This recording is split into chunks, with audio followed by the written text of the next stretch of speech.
Assalamualaikum Assalamualaikum warahmatullahi warahmatullahi wabarakatuh. wabarakatuh. Selamat pagi, Perkenalkan, selamat nama siang, saya selamat Siti sore, Sastra Bapak. Fitri. Saya dari manajemen Perkenalkan, nama saya 42R. Siti Sastra Uh, Safitri. hari Saya ini dari saya akan manajemen membuat 42R. tugas kuliah Hari yang ini saya akan ke-9 melaksanakan tugas dalam mata kuliah kuliah saya, kepemimpinan yaitu uh, Revolusi Industri presentasi 2.0 mengenai dengan managing dosen change and pengampu Bapak innovation Suparta. dari tugas kuliah pertemuan ke-9.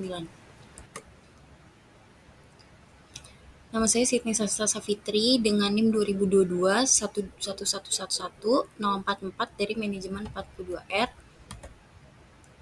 Yang pertama, apa itu perubahan organisasi? Perubahan organisasi yang meliputi perubahan teknologi, SDM, dan struktur. Dalam proses perubahan tersebut ada agen perubahan yang bekerja sebagai katalis dan bertanggung jawab dalam perubahan tersebut. Pengembangan organisasi. Pengembangan organisasi merupakan suatu perkembangan dari percampuran ilmu dan seni yang mencakup bidang profesional, tindakan sosial atau social action, dan suatu area persyaratan keilmuan atau scientific inquiry.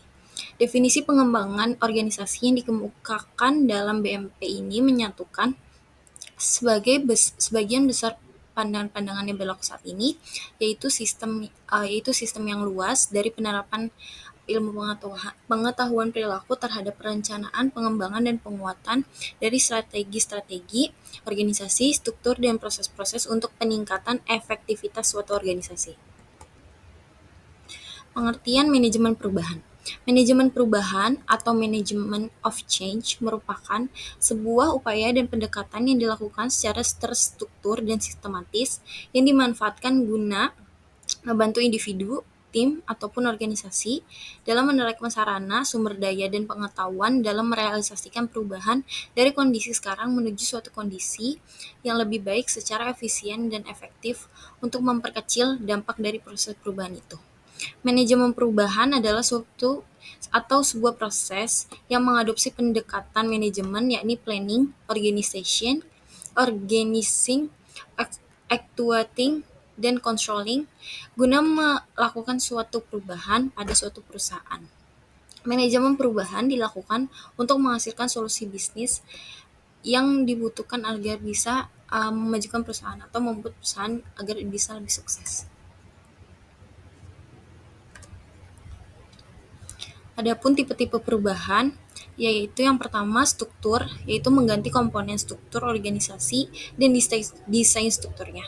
Yang kedua, tipe perubahan teknologi, yaitu mengadopsi teknologi ke perusahaan untuk meningkatkan produktivitas kerjanya. Yang ketiga, ada sumber daya manusia, yaitu mengganti pola pikir, perilaku, dan persepsi dari tenaga kerja.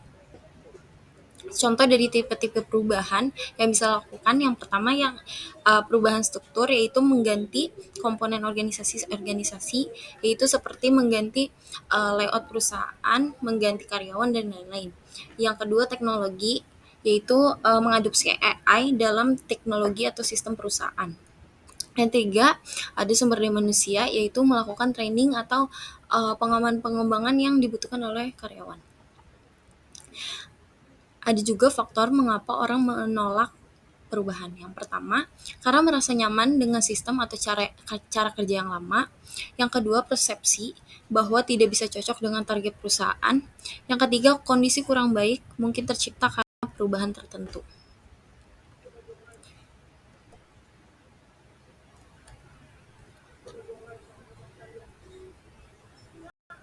Selanjutnya, ada teknik-teknik untuk mengurangi penolakan perubahan. Yang pertama, edukasi dan komunikasi kepada karyawan untuk mengedukasi bahwa perubahan itu perlu dilakukan dalam suatu organisasi. Yang kedua, partisipasi. Yang ketiga, fasilitas dan dukungan. Dengan adanya perubahan, perlu juga fasilitas yang mendukung dalam inovasi perubahan tersebut. Yang keempat, ada negosiasi. Negosiasi umumnya itu dilakukan untuk menarik minat atau mencapai kesejahteraan karyawan atau mencapai keinginan-keinginan yang ingin disampaikan oleh karyawan. Yang kelima, manipulasi dan pemilihan. Yang keenam, adapun cara atau teknik yang terakhir yaitu dengan pemaksaan atau paksaan. Ada beberapa strategi dalam melakukan perubahan berencana. Yang pertama ada ekonomi strategi. Ekonomi strategi ini berasumsi bahwa seseorang yang memegang posisi pengetahuan sumber ekonomi seperti anggaran, pelatihan pembiayaan, dan sejenisnya adalah orang yang dapat memperlancar suatu proses perubahan terencana. Yang kedua ada economic strategy. Academic strategy merupakan dasar atas rasionalisasi, yaitu bahwa setiap manusia adalah hal yang rasional. Yang ketiga ada engineering strategy. Engineering strategy ini adalah strategi yang menitik beratkan pada lingkungan kerja dalam organisasi. Selanjutnya ada military. Military strategy ini merupakan strategi yang mendasar pada penggunaan kekerasan atau paksaan, baik paksaan yang bersifat fisik maupun non-fisik, yaitu misalnya ada ancaman hukuman, denda, atau tuntutan yang dilakukan oleh suatu organisasi. Selanjutnya ada confrontation strategy. Confrontation strategy merupakan perubahan yang mendasar pada timbulnya suatu keadaan yang tidak disenangi oleh anggota-anggota dalam suatu organisasi, sehingga mereka mencari jalan untuk mengubah dari keadaan tersebut. Yang terakhir ada fellowship strategy. Fellowship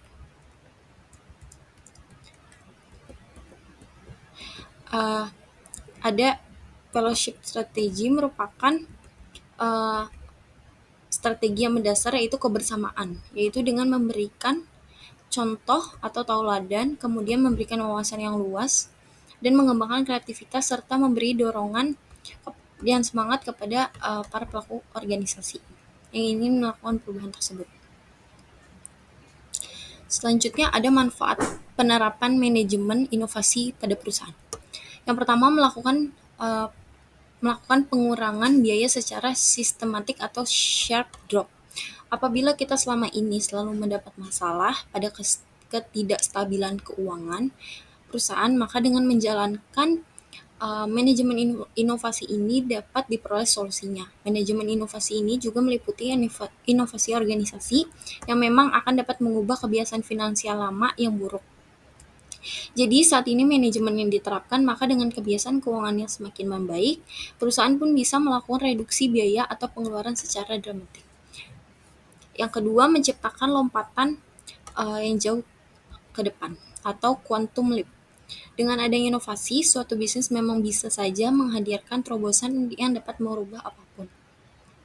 Dari sini perusahaan bukan mungkin hanya akan mengalami lompatan yang besar dan jauh ke depan dengan inovasi yang dijalankan.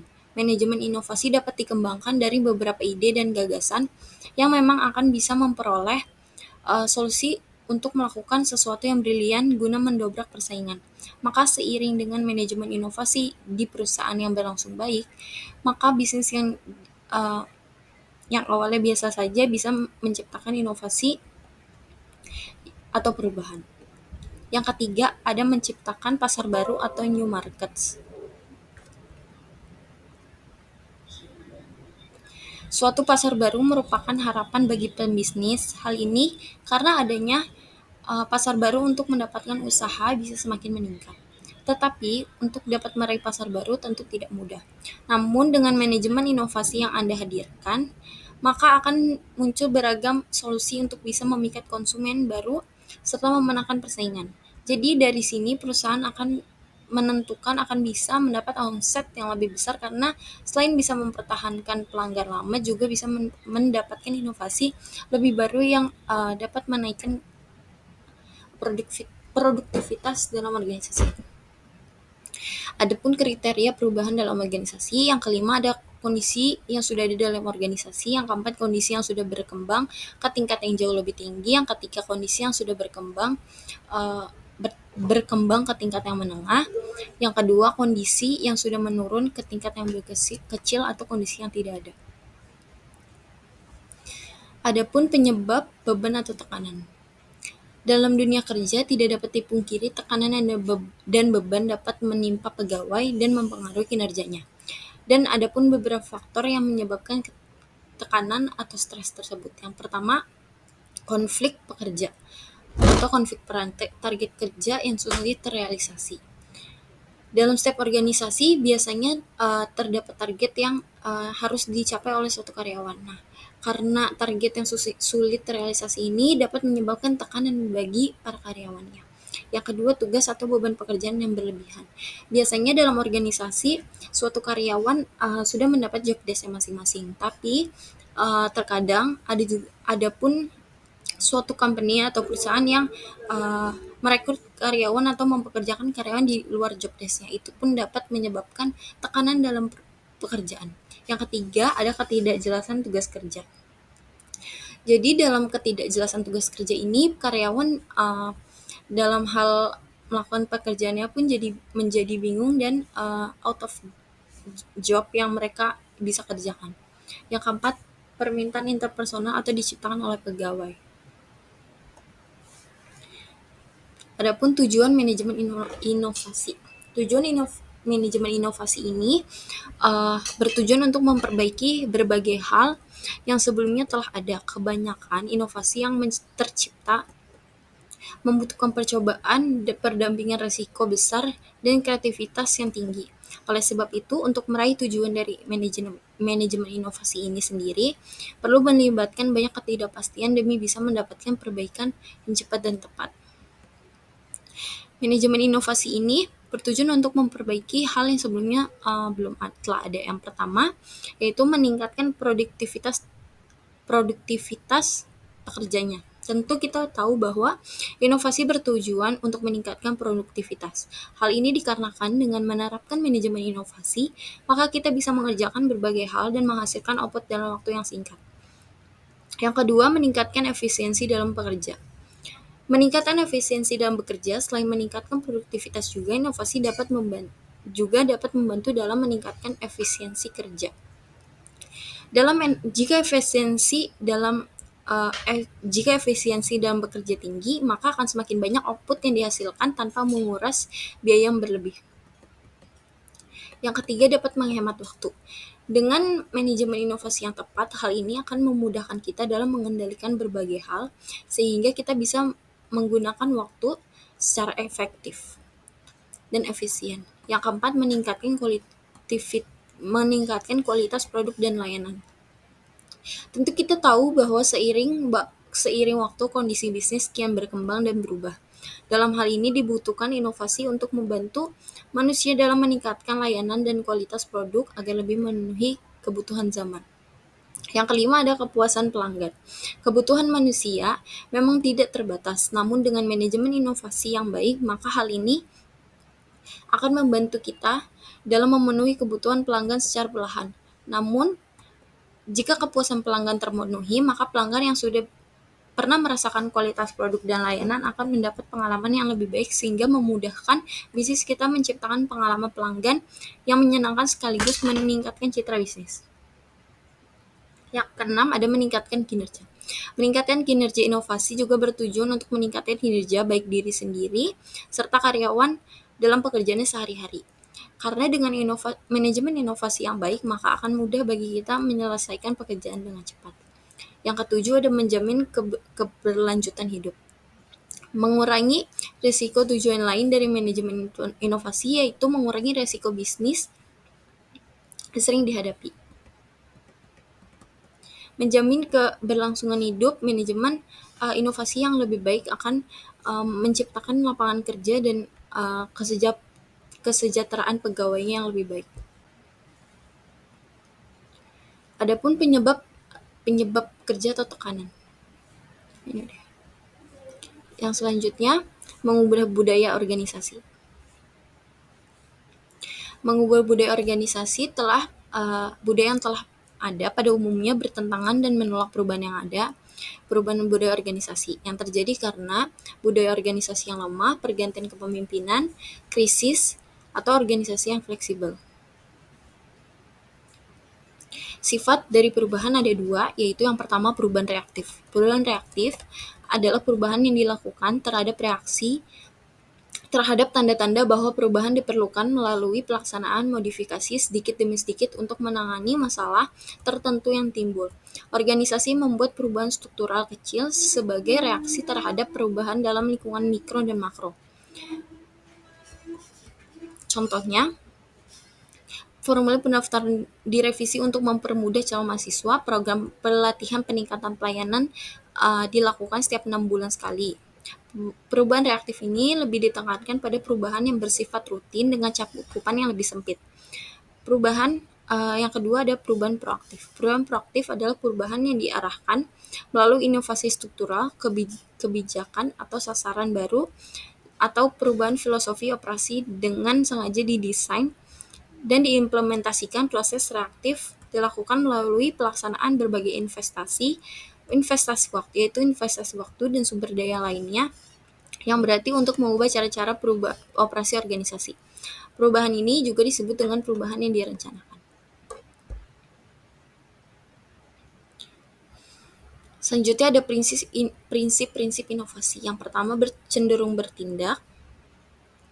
Dalam prinsip inovasi, entrepreneur perlu memahami prinsip-prinsipnya. Prinsip inovasi perlu dipelajari dan apabila digabungkan dengan kesempatan dapat mendorong individu untuk berinovasi. Yang pertama, cenderung bertindak. Inovator haruslah aktif dalam mencari gagasan baru dan mencari kesempatan sumber inovasi. Yang kedua ada menyederhanakan produk, jasa, atau proses. Yang mudah dipahami masyarakat perlu bisa memahami temuan tersebut dengan mudah. Yang ketiga ada membuat produk, jasa, atau proses. Membuat produk, jasa, atau proses berdasarkan kebutuhan konsumen. Inovator perlu selalu mengingat konsumen yang akan menggunakan temuannya. Yang keempat, mulai belajar dari kesalahan kecil. Mulai dengan skala kecil, inovator sebaiknya tidak mengawali proyek atau kegiatan dalam skala besar. Yang kelima, memiliki jadwal dan ukuran kemampuan. Yang keenam, ada memberikan penghargaan untuk kegiatan yang inovatif. Temuan dicoba diuji dan diperbaiki oleh manajemen. Perubahan inovasi harus mengikuti prosedur.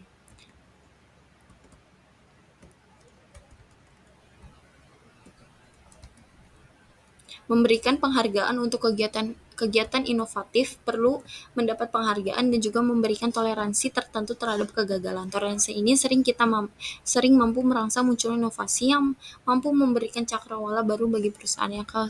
Yang ketujuh, yaitu bekerja dengan giat dan terus-menerus. Gambaran ini tampaknya sederhana tetapi tepat untuk menggambarkan prinsip inovasi. Adapun faktor internal yang menyebabkan tekanan atau stres tersebut. Yang pertama ada kepribadian tipe A. Kepribadian tipe A ini merupakan orang yang mengalami dorongan untuk bersaing dan rasa yang tak wajar dalam penentuan mendesak atau tidaknya situasi. Yang kepribadian tipe B itu orang yang sangat menerima perubahan tersebut dan cenderung santai.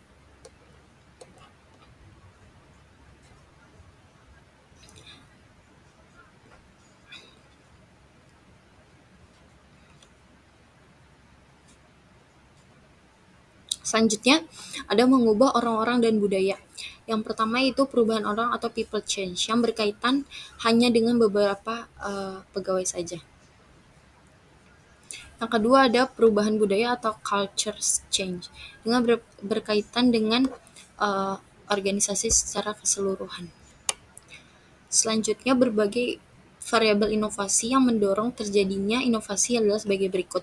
Yang pertama, variabel struktural, yaitu variabel tipe struktural ini organisasi yang sehat dan mendorong terjadi inovasi. Ketersediaan sumber daya merupakan kunci yang terjadi ke inovasi.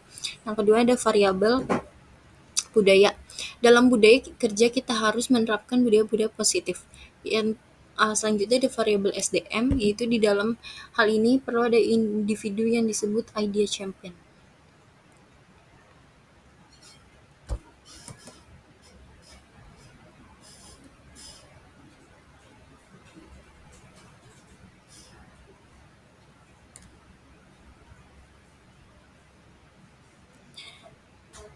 Idea champion merupakan orang-orang yang selalu terbuka akan perubahan, penuh dengan ide-ide, dan tentunya memastikan bahwa inovasi itu berjalan dengan baik.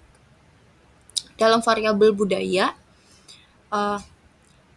budaya-budaya positif yang diterapkan seperti sistem monitoring, komunikasi terbuka, dan sistem budaya supporting apresiasi pada hasil kepegawaian.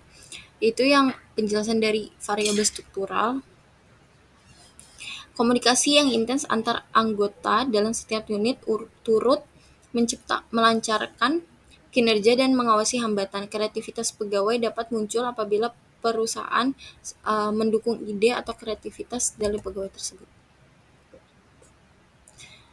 Pelatihan pengembangan. Pelatihan adalah pendekatan yang paling sering dilakukan dalam mengubah mindset orang-orang. Perusahaan yang ingin sukses biasanya ingin menyediakan kesempatan bagi setiap orang yang ingin mengikuti pelatihan dan pengembangan.